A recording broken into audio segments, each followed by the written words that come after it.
So this is the iPhone 16e, and today we're going to unbox it and give you my first impressions, my honest first take on this all new iPhone. Stay tuned.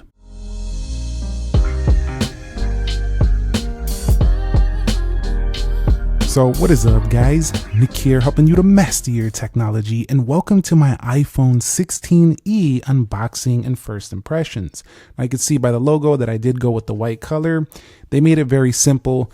You know, you do have white or black, so you're not going to have a lot of color issues. Let's go ahead and open this thing up, and you can see, pretty simple. Here we are with the iPhone 16e, and there's a first look at it right there.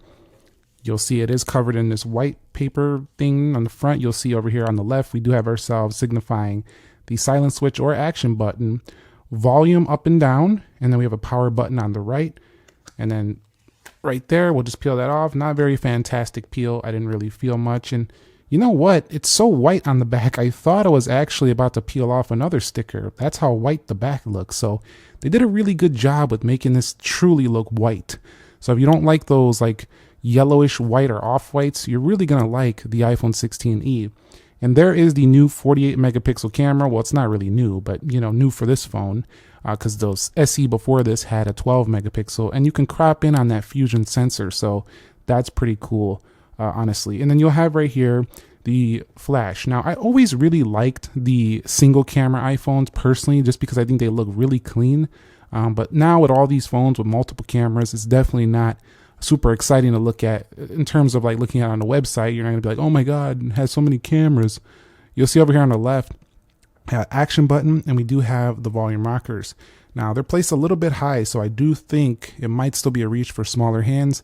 And over here we do have ourselves the power button. One thing I'm noticing right away is this phone is very light, just like the base 16. It might even be slightly lighter. It feels just a hair lighter than that phone. So let's go ahead and power this thing on. You'll see we do have ourselves the USB-C, which is an upgrade over the iPhone SE. But for all of this package, Apple's not really billing this as the iPhone SE4. They're billing it as a cheaper version of the iPhone 16. So if you like this phone, but you want a cheaper version, you'll have a notch. You won't get Dynamic Island. You'll get one camera, not two cameras, but you will be getting its action button. You'll be getting its power button, but no camera button. So there are a lot of value upgrades to the 16, but some people are still going to want to save that extra $200 though. So one of the biggest deals here with the iPhone 16e is the Apple Intelligence. So if you're coming from an older iPhone and you didn't buy a 16 yet and you want a cheaper option, you'll be able to get Apple Intelligence. You'll also be able to use Visual Intelligence, which they're signifying will be in the camera control or in the quick control area, because you don't have the camera control like you have on the 16 where you could just hold that down. So that's definitely a change right there. Let's go ahead and hit continue.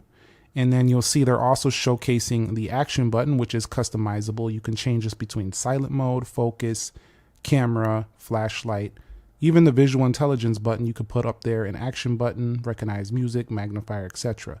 So I'm going to go ahead and use probably the silent mode for now, because that's just how I'm used to it on these older iPhones, if you will. Let's go into continue. The colors of the And we'll set up Siri. We'll do this later. You also have emergency SOS and all that, and it says welcome to iPhone. So you'll see we're now in here, and what you're presented with is a typical 6.1 inch display that you've been used to from the iPhone since like the iPhone 13. Of course, it's going to be OLED, which is an upgrade if you had an SE. It's not an upgrade if you had like a 13 or like a 12. It's going to be maybe slightly better tuned and accurate than a 12, but other than that, it's pretty much the same. 800 nits it tops out at, which didn't seem to be a big problem for people before. So overall, just kind of like my honest opinion on this is that it's just a recycled display. That's really all it is. It's nothing too fancy. I will say though that I am liking that this phone kind of gives you that iPhone XR vibe with the single camera. I do have to be honest about that. I do like that. Now, I don't like the price though of this phone. This phone is $599. To me, that's pretty high. It actually is pretty high. Now, I'll tell you the truth. I didn't pay $599. There's no way I'm paying $599 for that. So what I did was I traded in an old spare iPhone I had, and I got that for $385. So that's how much I would like to spend, and that's what I spent on it. I'm definitely not spending $599 on that. No, you could say, well, you traded in your iPhone, so you technically still did. Not really, because I wasn't even using that spare iPhone. It was like an older iPhone 12. So you can see right here, we do have ourselves USB-C to USB-C.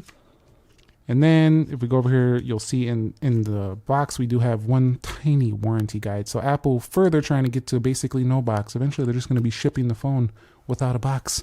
Maybe that's the future. It seems like where they're trying to go here. So basically nothing in the box with this phone. And guess what? You don't even have a SIM tool, because guess what? There's no more SIM card on here, at least in the US model here. There's only eSIM. So for those of you against eSIM, your time has come. Apple has basically gotten rid of every single SIM card phone in the lineup now. And that's starting here, because I think they had it on some of the older iPhones, but they dropped the 14, which also had eSIM. And now they dropped the iPhone SE, which had SIM card. So yeah, let's go ahead and take a look at the camera now, because this is going to be a big deal. So you are going to get Apple's photographic styles. You'll be able to use standard modes and more. You also get most of the same stuff, and the camera is going to be excellent because you're getting the main sensor. So don't think you're getting some trash camera here. While you do get a single lens, you're getting the best lens that's capable on here, and it can do 2x. Now, there is no ultra wide on here, which is really weird to see a phone in 2025 without ultra wide, I do have to say. But you're going to go back to those. You have to back it up to get an ultra wide. But I would say if I had to pick one, personally, I would pick the zoom because it's more useful. You're going to be using zoom more than likely than an ultra wide. Also, ultra wide cameras tend to distort sometimes, and they don't really give the best image anyway. So again, while I'm not giving Apple credit, there should have been an ultra wide on here. You know, it's still okay. Like, I don't think the person buying this is going to really care. If you go to 4K, you have 4K 60, so you can still do some great video. And don't get it you could do some professional level video on here. This is a 48 megapixel fusion camera with 4K 60 recording. So you're not really behind there either. You know, Apple does really good with the camera and the video. So while this is a single camera, it's the best one that you're going to get on like the 16. It's going to be the main sensor. So it's pretty good. Now the front facing camera should look pretty much similar to before. You know, it's going to look pretty similar. But the big deal about the iPhone 16e right here is going to be the battery life. So this phone is supposedly, because of the C1 in here, is going to be even better than some of the older iPhones, like closer to that of some of the older Pluses and Maxes. Honestly, maybe even better than those. So this is going to have great battery life for even a smaller iPhone, which is pretty insane. So I think that's a huge deal and a very good inclusion by Apple to include that. So where can I kind of like knock this phone? Because clearly, you know, with iOS, everybody that, you know, really is into the Apple ecosystem, and there's a lot of people are still going to like this phone. Where does it go wrong? Well, it's basically a lot of tech fans online that see this and they compare it to other, you know, cheaper Asian phones or Chinese phones, or they compare it to other cheaper mid-rangers, budget phones. The competition is fierce, but again, they don't have iOS. That's what's selling people with this one. iOS has iMessage and FaceTime, two critical features. Also very polished software that gets updated regularly. So while this doesn't have the absolute newest, best hardware, it does have Face ID, which iPhone SE users didn't have before, but also older iPhone users are already used to, so they don't get a downgrade there. You don't get Dynamic Island, but you know, it's iOS, man. This is the thing. The people who are in the iOS platform and they're not leaving, you know, they're going to like this. Some of those that, you know, just need a secure phone and don't really need all the latest and greatest tech, you know, people who probably aren't watching my review are going to go ahead and buy this. You know, this is, you go into the store, you know, I think about maybe mom or dad, right? And they're like, I need a new phone. And they're like, you know, the 16, $800, nah, it's too much. You got anything else for me? Apple employee goes, yeah, we got this iPhone 16e. It only has a single camera, but it's basically the same thing. You have Apple Intelligence, same size screen. Yeah, give me that one. You see how easy this is to sell? You know, like they know what they're doing. Let's not get it twisted. They know what they're doing with this one. This is not for me and you, the super tech fan. They got the Pro and Pro Max for us. This one is for the average consumer, the person on a budget, the person trying to get a little bit less price than the 16, but they don't want to settle for some old classic looking iPhone SE. They're done with this old school look. This is for those people. You see what I'm saying? And if you are upgrading from this, you can probably get a $200 discount on this. So then you can get this at the price this costs with this trade-in. So it's kind of like it's worth it, but you can see you are going up in size there. It's worth it for that person anyway. Now you can say, well, this is nowhere near like maybe like a Pixel 8a or something like that, you know. But at the same time, for the person who doesn't want Android, it is 100% going to be worth it from something older like an iPhone 13. And while this does have 2 cameras, this has way better camera. So I don't care. I'll give up the ultra wide over a 13 to give me way better battery life, a way better fusion camera with better zooming than this phone. And there goes my first drop. Hopefully I didn't scratch it. It should be pretty durable though. But still, I wouldn't make the trade from maybe like 15 Pro, but an older 13, that would be an easy one to let go from me. Also, an iPhone 12. You can see while this is going to be a similar display size, if you're used to this and you like this a lot, but you want better camera, upgraded software, it's going to last long, you know, this could be a decent upgrade for you. And then this one, really, the iPhone 11. You know, this is not even like a true white compared to this one. This is like a yellowish looking white compared to this one. If you want, you know, an upgraded camera, once again, an upgraded design, lighter design, also better OLED display. Some people are going to say, no, I don't want the OLED display because I like the LCD they used to put. Well, then it's not for you.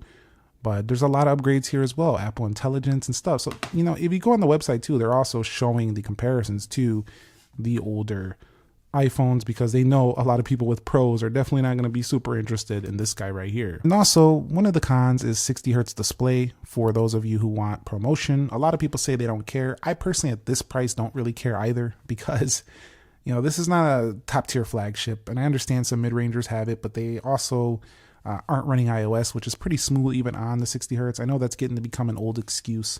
Apple should put it, but they're probably going to put it on the base 17s. So if you want to do something a little nicer, then maybe wait for the 17.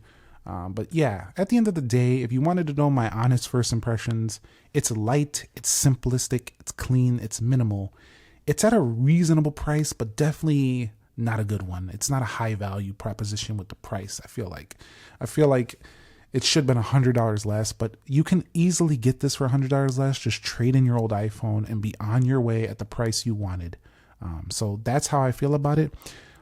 But yeah, I'm not going to sugarcoat it. It's definitely slightly too high in my personal opinion, but it's still a decent iPhone. It's just definitely not going to be the best one in the lineup. It's actually the lowest of the newer iPhones. The 16 is better, 16 Plus is better, 16 Pro and Pro Max. The entire 16 line is better than this one.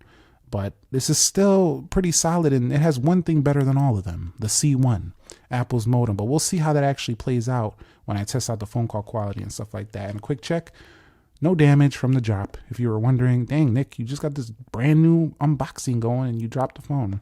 Camera not focusing on there. But you can see definitely no issues with that. So let me know your thought on the iPhone 16e. Are you picking one up? Did you already pick one up? So let me know your thoughts on the iPhone 16e. Did you pick one up? Are you picking one up? Do you planning on trading in an old iPhone? Do you really dislike this phone? Do you really like it?